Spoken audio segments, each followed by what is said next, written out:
Ok, donc maintenant nous allons voir la 580. Alors la 580, elle est composée d'un titre. Le bon sens, c'est le sens du contresens et inversement. Une la palissade, enfin bon. Ensuite, de l'énigme par elle-même, puis du fameux visuel. On a l'habitude de voir ici. Alors déjà le visuel, on peut s'intéresser à ce qu'il y a sur ce visuel. A priori c'est des musiciens. Il semblerait qu'il y en ait trois. Ça a été confirmé par Max. Ce qui nous intéresse, c'est ça en fait. Qu'est-ce que ça veut dire? C, D, E, F, G, A, B. En fait, si on a fait un peu de musique, en particulier si on a joué un peu de guitare, on retrouve souvent cette notation musicale, qui est la notation musicale des notes en version anglo-saxonne. Donc le C correspond au Do, le D correspond au Ré, le E correspond au Mi, le F au Fa, le G au Sol, le A au La et le B aussi. On ne sait pas à quoi ça va nous servir, mais ça va probablement nous servir pour décrypter notre énigme. Bon. Alors voyons voir comment décrypter cette énigme. Alors bon, a priori, on a des chiffres, on a une série de chiffres qui vaudra 1. Si on regarde les chiffres, la première chose qu'on peut faire avec des chiffres, c'est essayer de les convertir en lettres, ce qui est souvent le plus aisé, le plus facile. Ce genre de cryptage. Alors on va prendre un cryptage en A égale 1, par exemple. Et on va essayer de les convertir en lettres. Alors dans ce cas-là, ça nous donnerait ça. Donc le S, 19 correspondrait au S, 9 au I, 13 au M, etc. 12 au L. Bon, à première vue, ça ne nous donne pas grand-chose. Alors, si on regarde le titre, il nous dit le bon sens, c'est le sens du contresens et inversement. Le sens du contresens, même si on prend dans l'autre sens, ça ne donne pas grand-chose non plus. Si ou sol, mise, c'est pas terrible. Et par contre, quand on regarde un peu, les si, ou, sol, mi, on est dans la musique, et là on a sol, mi, si, ça c'est intéressant. Et en fait, comme on a une notation anglo-saxonne dans le visuel, et ben, si on prenait la notation anglo-saxonne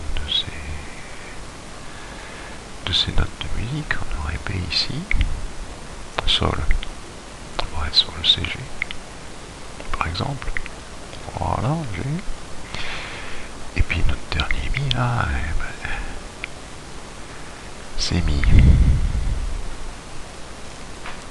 Et là ça change tout, parce qu'en fait, si on regarde comment on prend dans ce sens-là, c'est pas terrible, ça fait C grub, mais dans l'autre sens, eh ben, on trouve quelque chose qu'on connaît bien, qu'on a d'ailleurs déjà trouvé en 530, c'est Bourges. Donc on a dit, ok, on a notre méthode de décryptage, on l'applique sur tous les autres.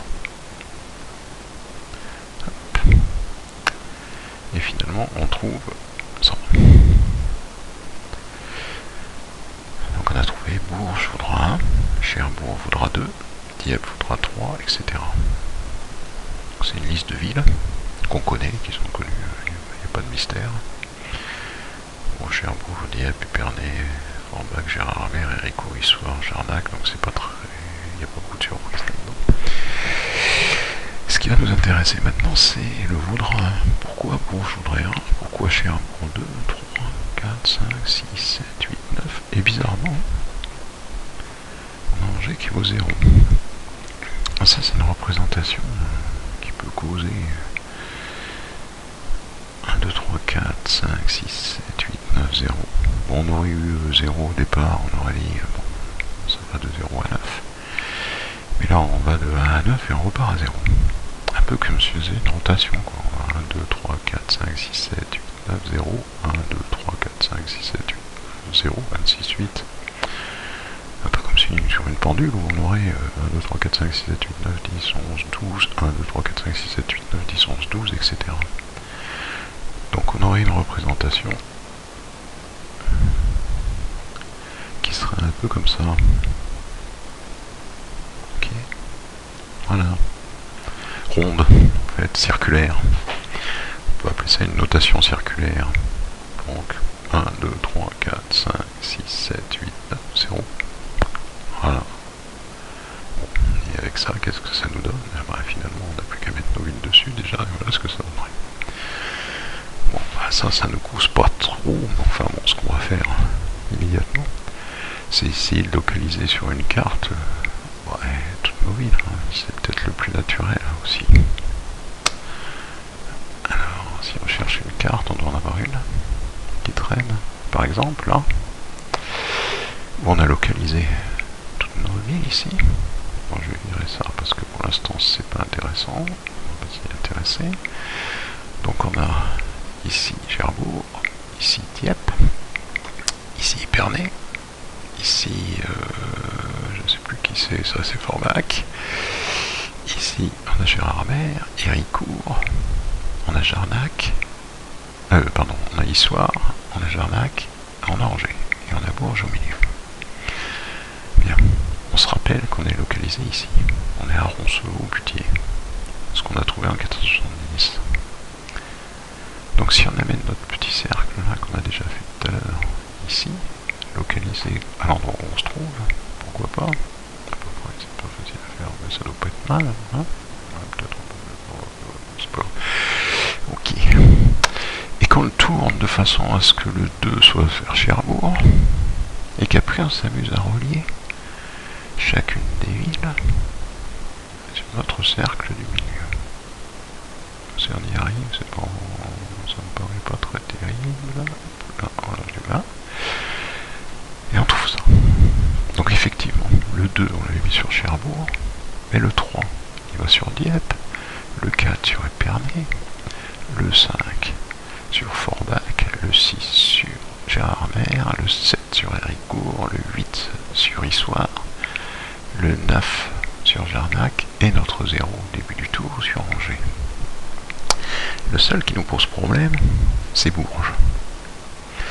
En fait, le 1, là, lui, on dirait qu'il est décalé. On ne comprend pas trop pourquoi. Pourquoi serait-il décalé? Et les autres étant bien placés, c'est sympathique, mais lui, finalement, il est mal placé. On se rappelle du titre qui nous dit le bon sens, c'est le sens du contresens et inversement.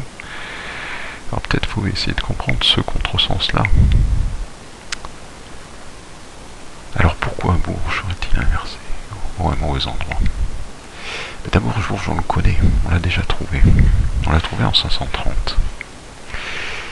Et par hasard, 530, c'était identifié comme le 1 dans la baie. On avait 1 égale 530.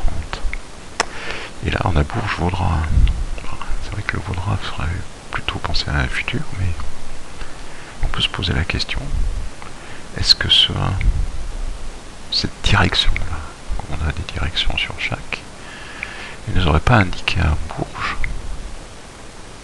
lors de la première énigme, donc de la 530. Donc finalement, on l'aurait déjà utilisé. Donc notre truc, au lieu d'être là, il aurait été n'importe où, quelque part, et orienté de façon à nous indiquer Bourges. Et donc de ce fait, ici, comme on s'est déplacé, il serait plus calé au bon endroit. Ce serait pas complètement idiot. Donc finalement, si on part de ce raisonnement, on dirait 1 c'est Bourges, mais 2, on devrait trouver Cherbourg, c'est-à-dire que dans notre énigme 780, on devrait avoir une relation avec Cherbourg, qu'on n'a pas, pour l'instant qu'on n'a pas vu, parce qu'on a filé vers le nord, vers Roncevaux. Voilà, c'est peut-être justement l'inversement du sens du contresens, donc le contresens du sens. Et là, je sais pas répondre. Par contre, je vais rester fidèle à ce que j'ai dit. Et donc, puisque je suis à l'énigme 4, bon, je ne peux pas répondre pour la 2 et la 3, mais à l'énigme 4, je vais prendre comme direction Épernay.